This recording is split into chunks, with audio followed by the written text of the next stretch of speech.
इसमें ये भी आपके समक्ष आएगा कि ये तीनों देवता श्री ब्रह्मा, श्री विष्णु, श्री शिव जी पूरे ब्रह्मांड के संचालक हैं। और पवित्र ईसाई धर्म के इतिहास में भी उनका जिक्र है। भले ही उनका नाम नहीं है, नाम अन्य वो अपनी भाषा में कुछ भी लिख ले। अपने आत्मा परमात्मा ने आदम और हव्वा की उत्पत्ति की, जैसा पवित्र बाइबल में लिखा है। और फिर मनुष्यों की रचना करके सारे जो कुछ भी यहाँ बनाने थे बना के, चांद सितारे पृथ्वी आदि। तो परमात्मा जो सर्वश्रेष्ठी रचनहार है वो तो विश्राम कर लिया, उसने ऊपर तख्त पर चला गया। उसके पश्चात यहाँ इस काल भगवान ने बागडोर संभाल ली, ब्रह्म ने, जो श्री ब्रह्मा, श्री विष्णु, श्री शिव जी के पिताजी हैं।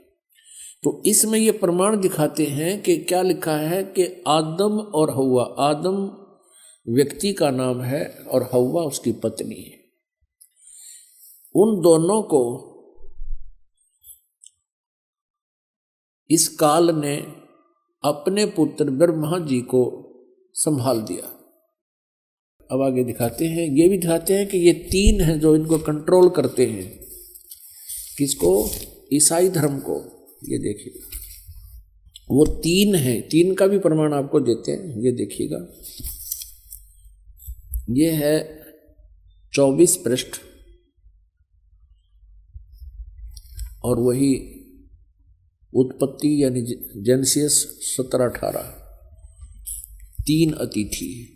अब्राहम ममरे के बांज वृक्षों के बीच कड़ी धूप के समय तंबू के द्वार पर बैठा हुआ था अब्राहम।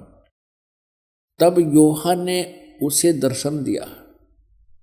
उसने आंखें उठाकर दृष्टि की तो क्या देखा कि 3 पुरुष उसके सामने खड़े। ये तीनों ब्रह्मा, विष्णु, महेश।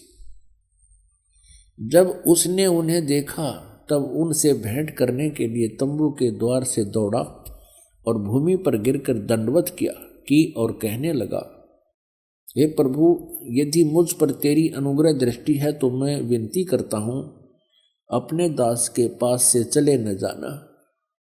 मैं थोड़ा सा जल लाता हूँ और आप अपने पांव धोकर इस वृक्ष के नीचे विश्राम करें।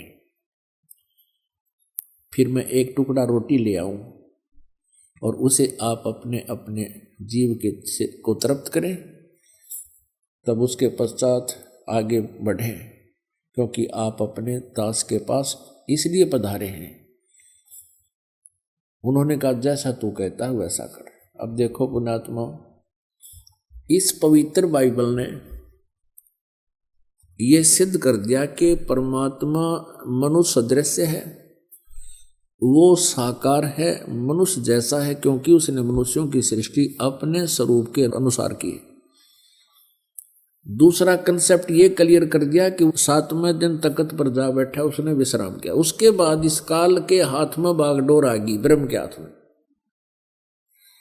और इसने अपने तीनों पुत्रों को ये बागडोर संभाल रखी है, श्री ब्रह्मा, श्री विष्णु, श्री शिव जी को। आपने ये भी देख लिया कि भगवान किसी दृष्टिकोण से भी निराकार नहीं है, वो साकार है।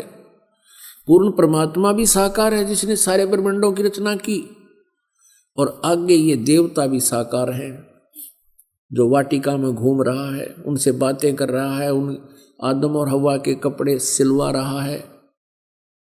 और फिर अब्राहम नाम के एक महापुरुष हुए हैं इसी ईसाई धर्म में।